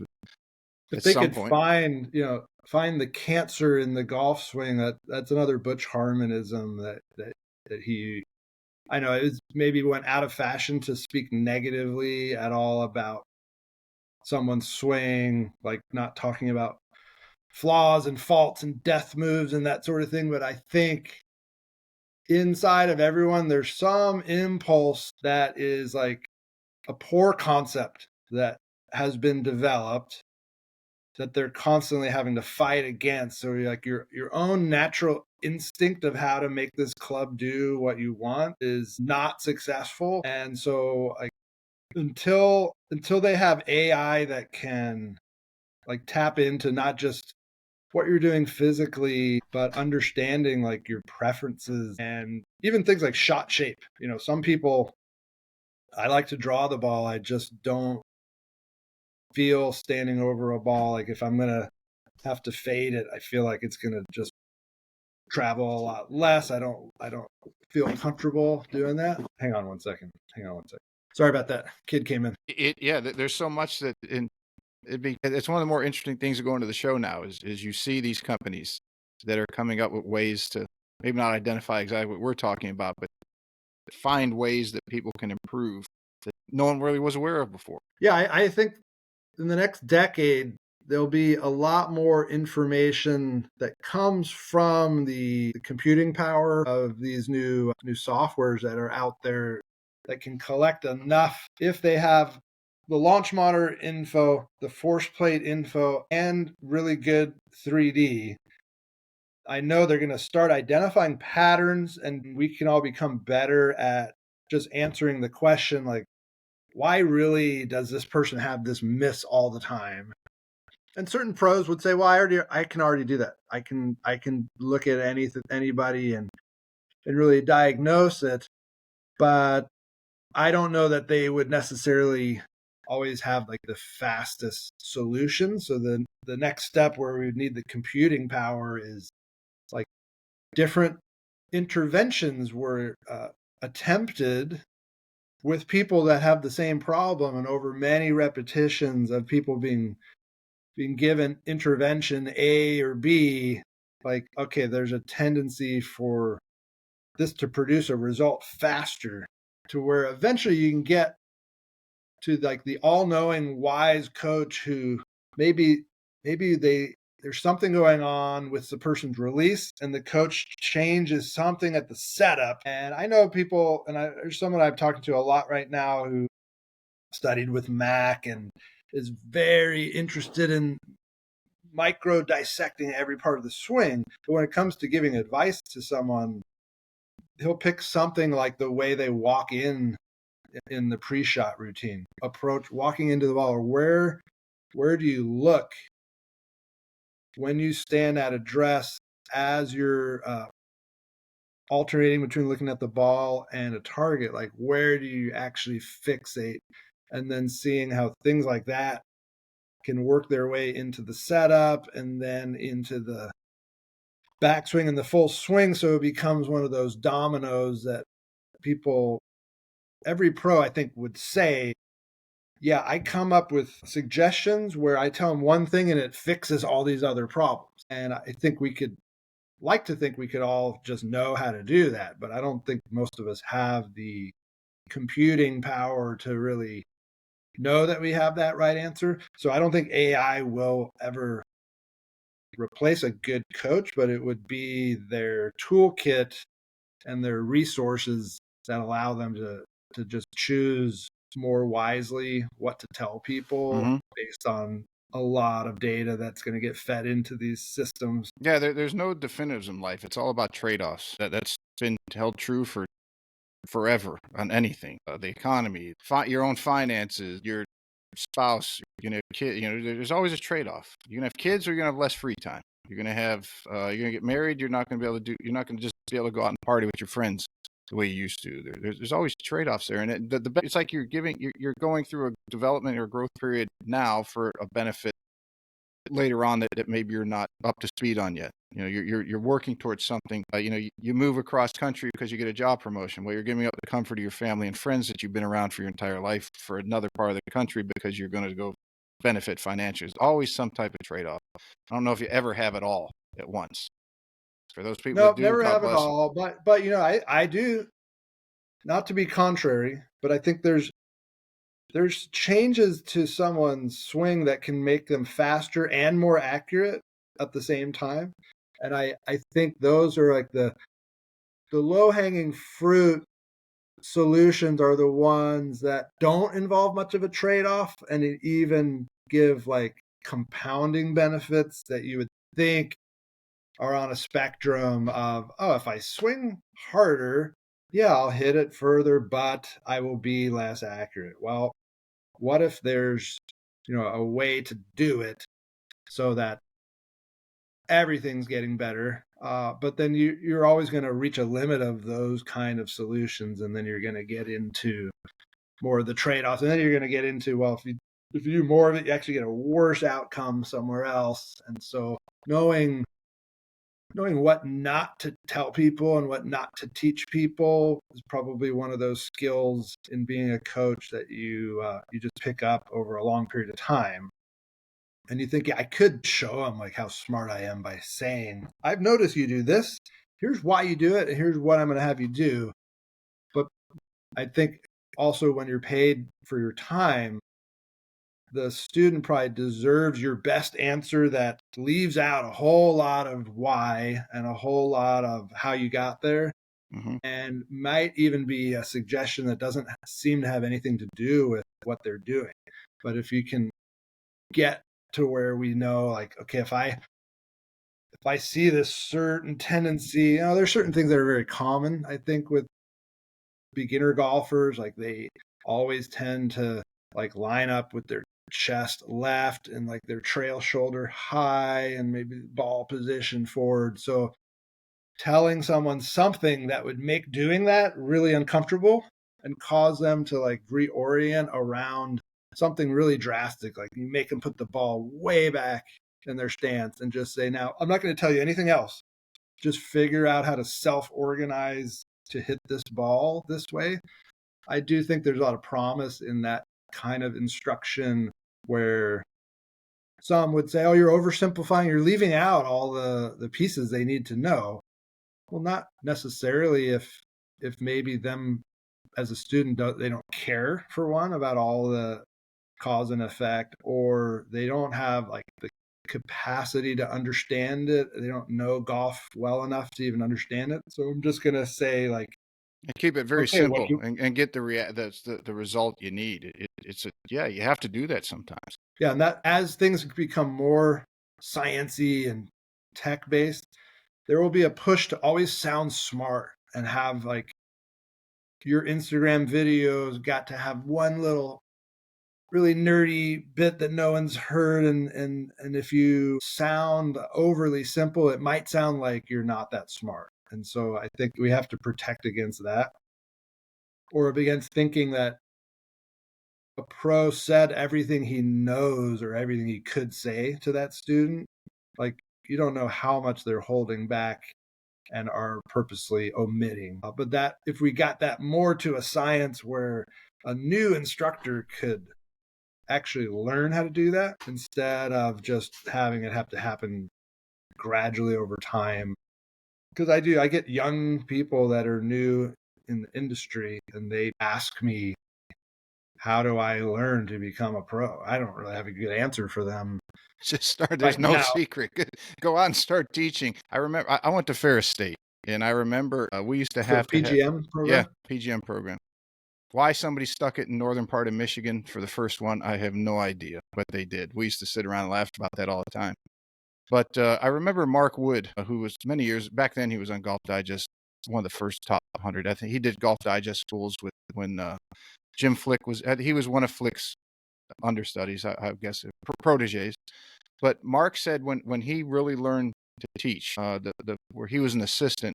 If I remember this right, if Mark was listening, he might comment and say, "No, you had it wrong. Here's what really happened." But from what I remember from 30 some years ago, him telling this story, the pro where he was teaching said, "If you're going to assistant, but if you're going to be a teacher and that's going to be your career path, for this season, I want you to teach all your lessons for free."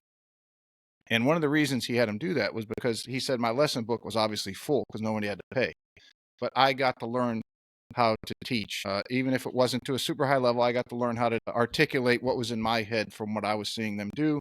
And it set the foundation for his teaching career that he obviously did very well with. But having to do that, there's no shortcuts to success. It's just you're going to have to put in the time at some point. So go teach as much as you possibly can and learn from the best information that you can get if you're young, ambitious, and you want to be a Chris Como, or if you want to be a Mike Adams or Jeff Smith, or fill in the blank, and Andrew Rice and Martin Chuck, Scott Cowles.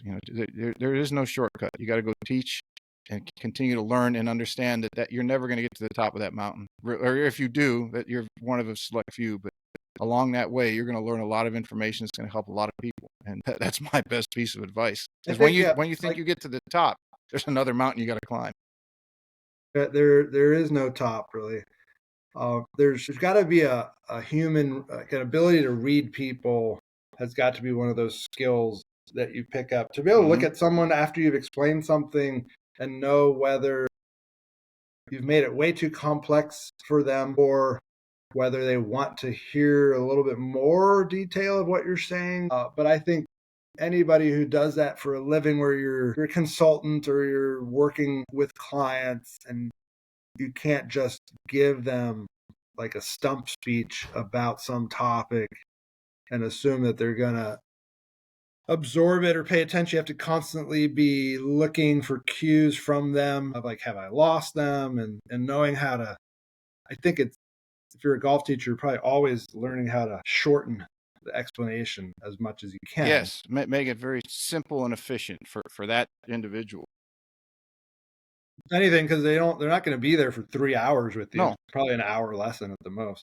Of all the years that you've been doing the open forum, is there a memorable moment that you always look back on it and either smile or cringe even? That I recall some funny moments, like the first open forum, the first real one that we did, like at a hotel, open forum 3, where it was at the Rosen, and we, I pulled together real sponsorships, Trackman and K-Vest and a bunch of other, like, kind of got it on the map. So I think, and then Dr. Kwan presented first. He definitely went. It was good. He blew people away who had not heard of any of this, resultant forces and all the ground reaction force vectors, and getting into trying to teach moment arms, frontal plane moment arms to people who, there's a lot of golf pros didn't go to college, definitely did not study physics. So I was feeling for a moment like this is just going to get rejected, where people are going to say, it's way over everyone's head. But I got a lot of positive feedback from it. It was an awesome way to get started as our first kind of real presentation at a real venue. So that was a good memory. I remember Brian jumped on stage during a panel, a ground reaction force panel discussion. So if I try to keep track of like who's been on panels how many times, like what, so that I don't constantly put out the same people all the time, because you get accused of either I've never heard of this person or that person's always in the rotation. But yeah, I don't know whether to count that as a Brian panel appearance or not, if it was he jumped in there. But that was funny moment that was Open Forum 3. That was also one of the first times we realized how long it could go late into the night. And basically the hotel made us stop. And so we couldn't even do our last. We had another panel that was going to go They that kicked you actually out. Ryan was supposed to be on that one. He couldn't be on it. So that at least he got to be involved. But I don't remember what the topic was going to be. But it was one of the first examples of us like getting way behind on time, letting things go, just to try to keep it organic, like not be so rigid with now you're going to talk and you're going to have X amount of minutes and we're going to stop. So since then, I think we've built in more like buffer space in between each segment to try to keep on some kind of a schedule, because people would say, look, I've got to be somewhere at X time. So you need to tell me when I'm going to be on stage and when I'm going to leave. Or when people want to come and watch part of it, they want to know when they should show up. And so we've turned towards a little bit more structure over the years. Another good moment, Open Forum 6. We had Brandel Chambly was on this panel with Ledbetter and Claude Harm. I think there's another panel later on that night that McLean was on with Mike Adams and Terry Rolls. It was just a bunch of like big name teachers and personalities kind of came out. Faxon was up there on one, and Hal Sutton was involved. And so I think at that event, we probably had the most people in the room at any time. There were like 800 people that got packed in for the Chambly panel, because I think people thought the pros were going to roast him because he had been really going after golf instructors in general and TrackMan.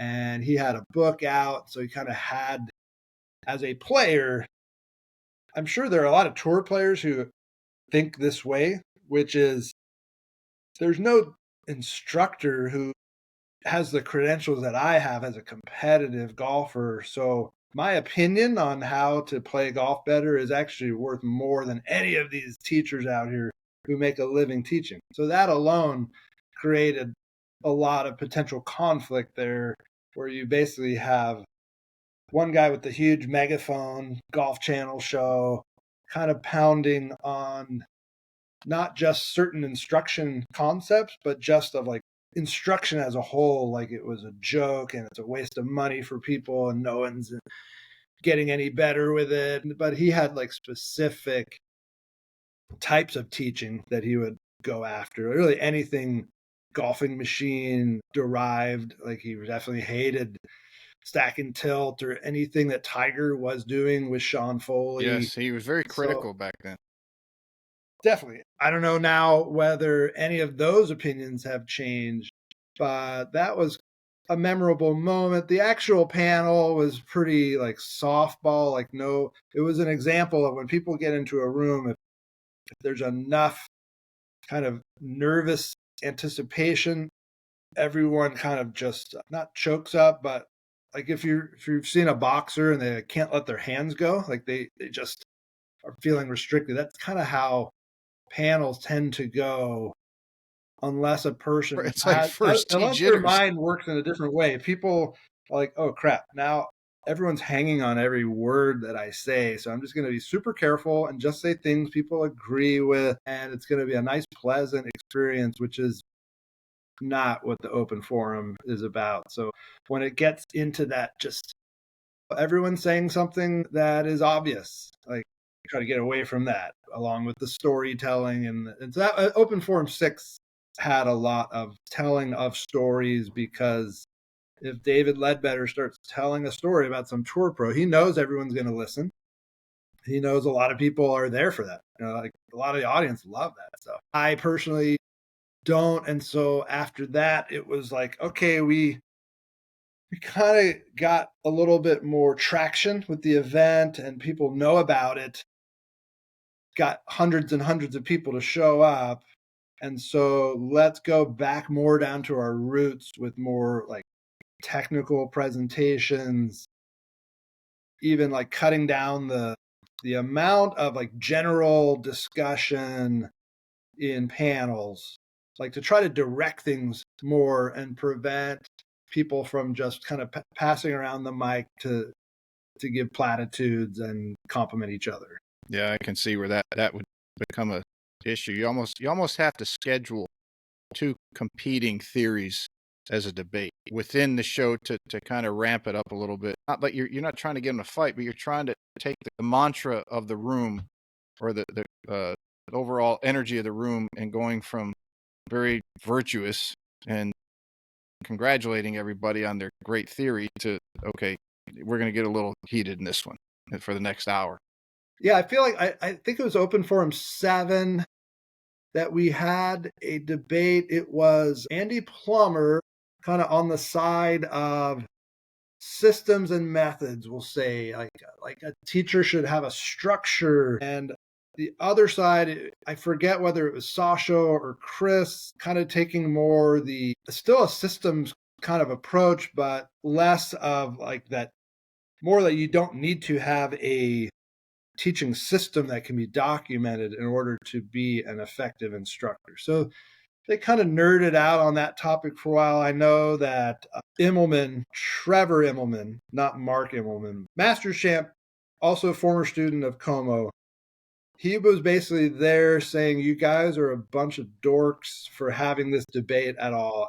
I don't know why. Like, why would people sit up here and argue about how to teach? So, and I just chalk that up to him being a jock, not understanding, like, the nerds of the world like me do sit around and, talk a lot about like how to do things the right way. We can't just have the luxury of having lots of athletic talent and just go out there and show what we can do or demonstrate. There's golf teachers that are just demonstrators. I think they can hit it so well that that's all they really need. And to me, I don't think there's a lot of improvement that happens just by being like in the presence of someone who can hit the ball really well. So I told a student one time, in our area, I have some credibility because it's a small area.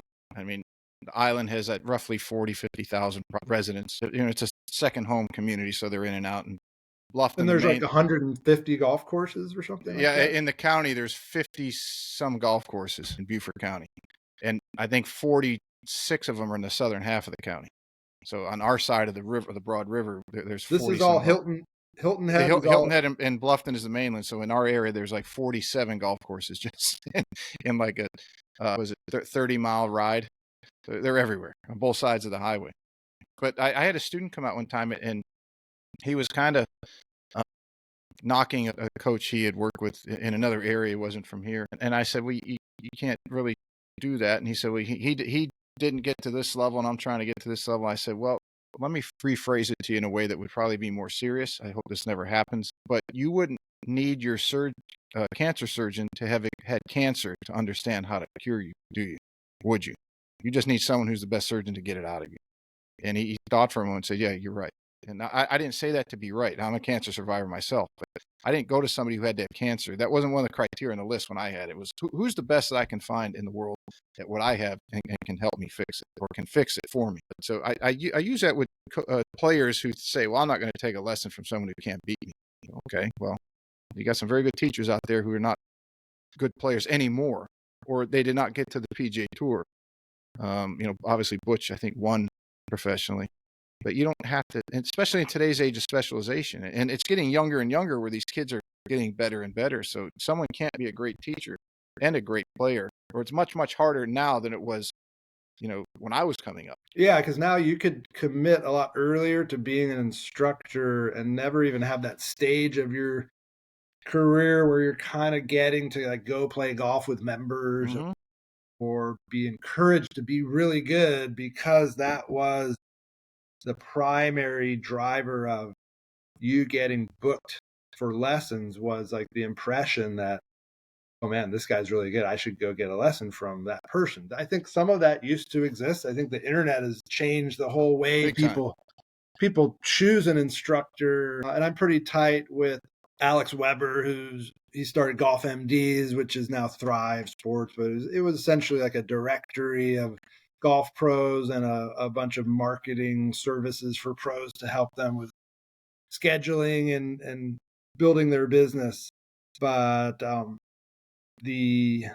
man, I kind of lost my train of thought of what I was saying about that. But the way that lessons are booked. I mean, just the advent of user reviews and being able to hear like someone else give honest feedback, that people are craving that authentic commentary, Mm-hmm. going back to that, which is kind of what open forum is about. So the once that's there, once people feel like, oh, I can figure out who other people thought was a good teacher in my area, they're going to go and find the person through that Yeah, channel. people They're are not going to going to talk. show up at a course and be like, he hits it really well, I'll take a lesson from him. It's like the best advertising to this day in all the social media and marketing and everything else is word of mouth. If you're playing with people and such teacher got you to hit it really good, you're going to tell everybody in your group that you're now beating. Say, what the hell happened to you? Well, I went to see so-and-so. Well, man, okay. Next thing you know, that person is going to have, of the 8 players or in those 2 groups, they're probably going to get 4, 5, 6 of them to go at least see what that teacher has to say about their game.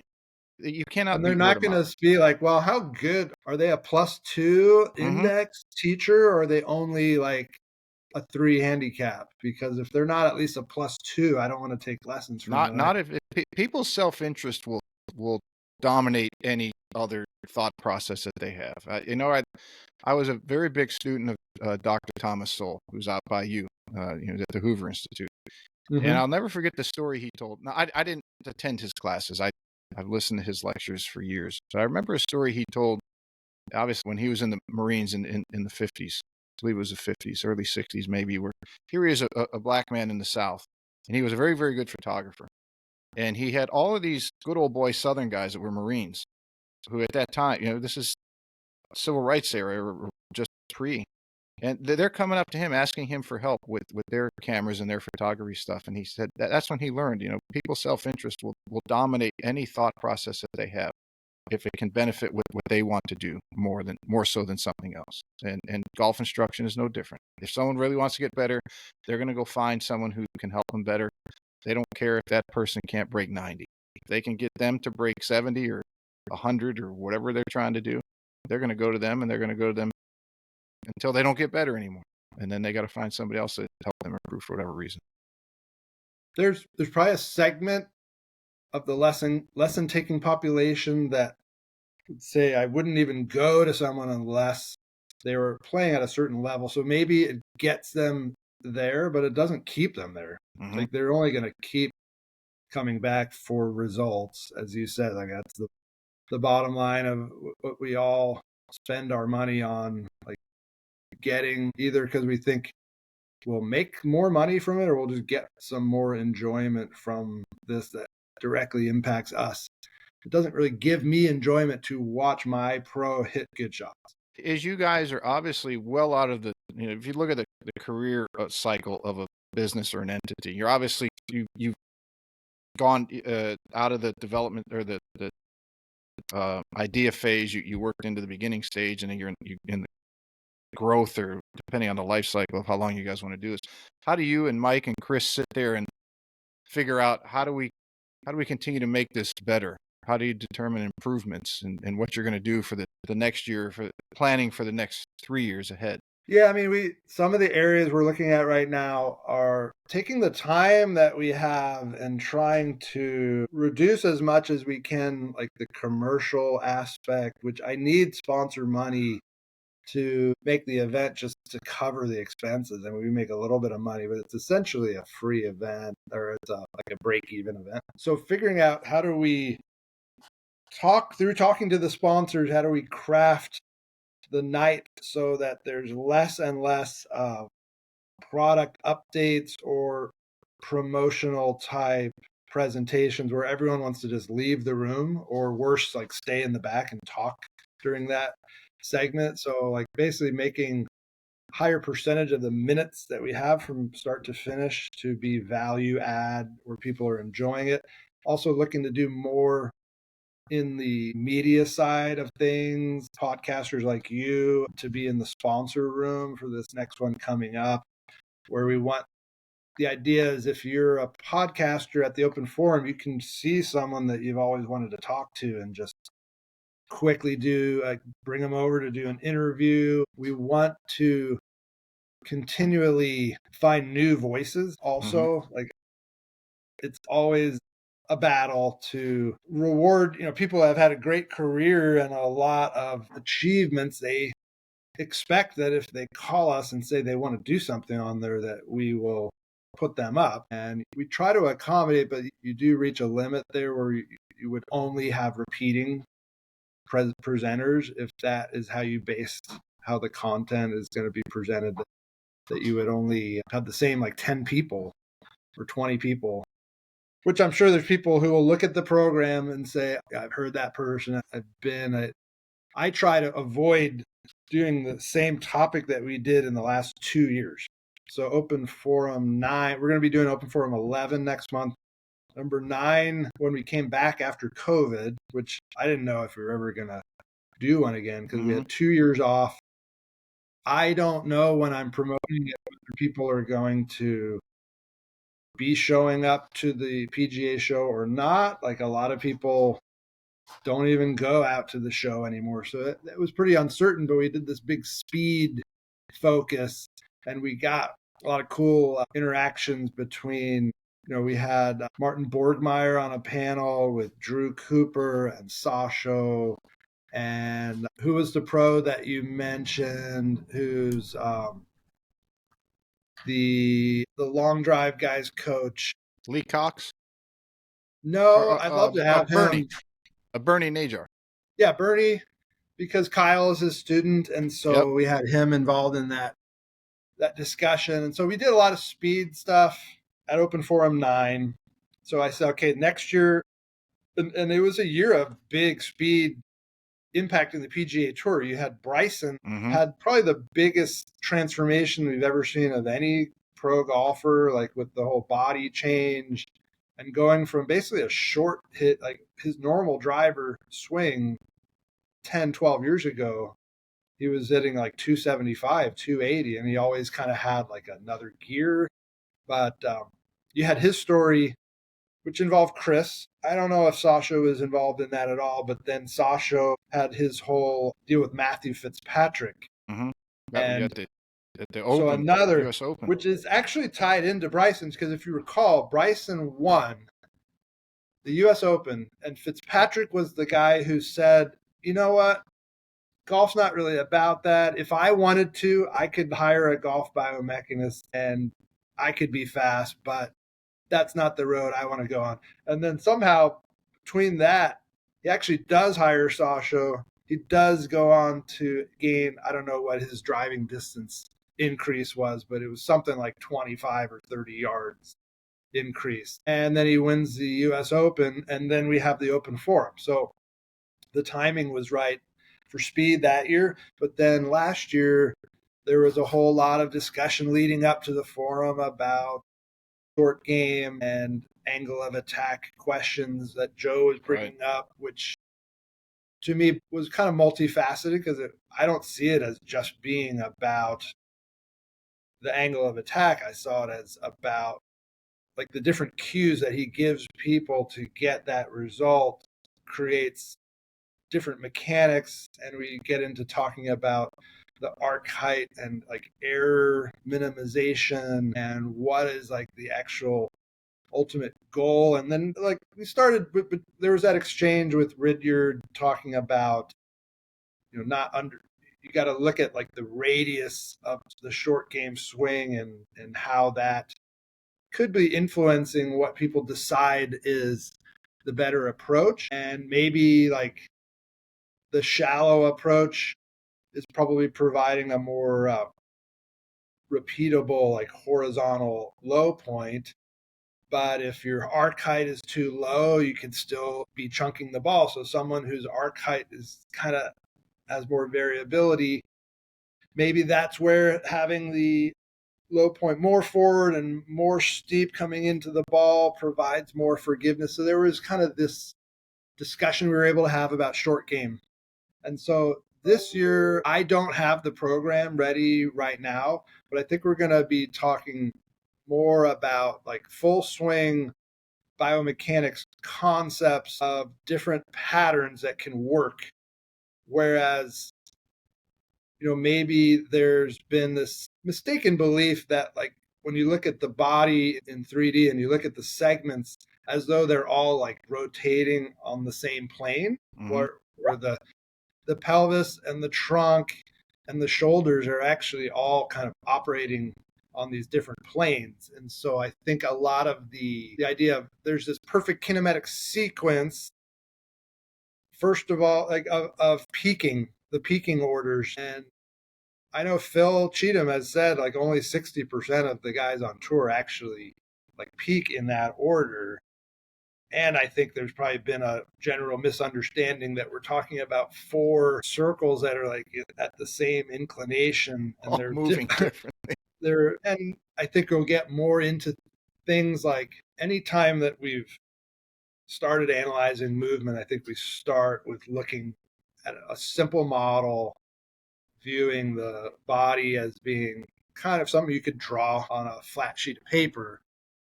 But even the concept like the direction of like your chest orientation could be different than your shoulder, like the lines that your shoulder take, Mm-hmm. because of things like protraction, retraction, all these All the elements. movements that the different body parts can make unto themselves makes it very difficult to say, Like well, what? something might have a left and a right side. It's been Yes. treated as one unit, but really they're two, and like your left and right hip are two different segments where you can't you look at the pelvis, it is one bone, but a lot of the The right and teaching has left been work based on independently. like, oh, your hips do this. Well, I think a lot of good information coming out now about part of a typical flaw would be starting down and having your trail hip like come out toward the ball.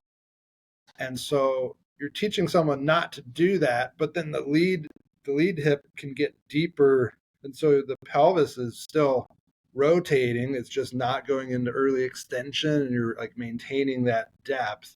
And I saw just the other day on Instagram, someone was put up a drill, like kind of promoting keeping the trail hip from flying out. And there were all these commenters saying, no, this is terrible advice. We all know like your pelvis has to fire first, and you're teaching this person to not rotate their pelvis first. So the just kind of rethinking basic kinematic based advice with the understanding of the anatomy is more complicated than we thought. There's left and right side. There's these different angles, and then there's things are happening for different reasons than maybe we realize, such as pelvic rotation. I always thought like you just turn your hips like using the muscles around there, like your midsection, and that's not really what rotates your pelvis, though. It's almost all the horizontal ground reaction forces that are causing Pushing that. it in different directions. Yeah. If I try to rotate my hips without like putting pressure into the ground with my lead foot, I'm going to produce a completely contrary result to what I'm thinking that I'm doing, like I think that I'm getting in sequence. So looking at ways of not trying to overcomplicate it on purpose just for the sake of complexity, but understanding how by having this overly simple initial understanding, we were really missing a lot of key elements that could help someone learn to play better and get better faster. If I were to look and say, what's like a hot topic this year, I think it's the anterior posterior forces, the horizontal ground reaction forces that you see like when you start analyzing other sports and you see these extreme high power movements like a pitcher throwing a baseball. I saw a 3D rendering just showing like when they put their left foot down, their mass is like moving toward the hitter while at the same time they're pushing with so much force back in the opposite direction. If you were to ask their coach or just someone watching, they would talk about like shifting your weight and pushing everything toward the target, but meanwhile there needs to be this huge counter push. And so if you do that naturally, you don't need to think Yeah. about it, you just do it. It's like But a for someone who contralateral. doesn't do it, The force is creating a contralateral stretch across the body. It gets very you go very deep on that one. The one thing that question I have in my mind, and from some of the trainers and therapists who have been on, and Dan Hellman, who the very strong rumor was he was the one that helped Tiger get back to prominence back in 16, 17, 18. When he was on, he had a concern that the increased scheduling, and we're talking about players at the highest levels, but I would back, now that was a couple years ago, I would even go down to Division I level because they're practicing so much, because that's the mindset of a top ranked player, that they have to practice nonstop. But his concern was with the increased schedule, less of an off season anymore, the shafts and clubs getting lighter and longer, and the speeds that they were ramping up on to go along with the speed era that Bryson kind of brought to the forefront. The skill development of speed. He had a concern of at some point that the body's not going to be able to handle these forces and torques that are being shot through it. And, you know, when I had Ben Shear on, we talked about that. I believe I might have even asked him, or I've got it for when he comes on again. Obviously, Ben is very well known in the fitness community. I think he's worked with more tour pros than anybody. But I said, is there going to get to a point where you can only take flexibility, mobility, and strength to a certain level before the soft tissue starts getting beat up from the repetitive motion of swinging a golf club at 125 plus miles an hour or 120 miles an hour? The body just cannot either recover fast enough, because if you're going to get to that level, you're obviously swinging a lot. So at what point does the scale tip where they can't recover fast enough? Soft tissue starts to break down and they start to get in trouble.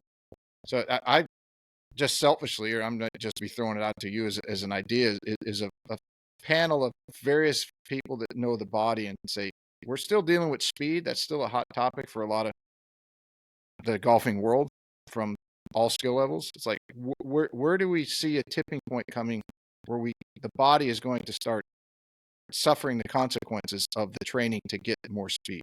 Like, where is the trade-off? Like understanding the injury mechanism, yes, and really getting into detail on what are the moves in the swing that maybe people want to avoid, and what situations would you say like someone is so explosive that they're like a danger to themselves through if there's just too many reps, or like how should someone structure their practice if they're really fast 20-year-old and they want to still be able to play when they're in their fees. I know there was a I hate to do this. I actually have to go because I've got a 3 o'clock. We burned through over 2 hours like that, plus the other show that we did before we even came on. But Nick, has been great. I appreciate it. I look forward to meeting you in person in about a month, and we'll continue having some good discussion. You too, Pete. Hey, great to meet you, and I'll see you in Orlando. Awesome. Thank you.